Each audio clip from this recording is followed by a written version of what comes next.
Chân máy sau này dành cho Nissan Tiida bản là 207 213, Nissan Livina bản là 207 213. Nivea này dùng cho cả Nivea Grand nhé, còn Nivea thường.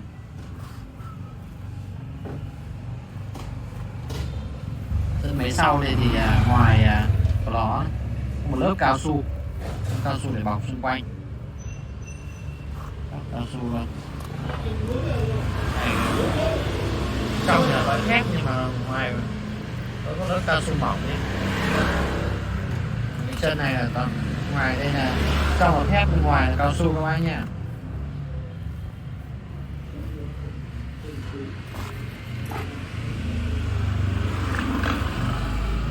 Việt Nam thì tại thị trường Việt Nam thì có Tiida và Livina thì chỉ có một bản thôi.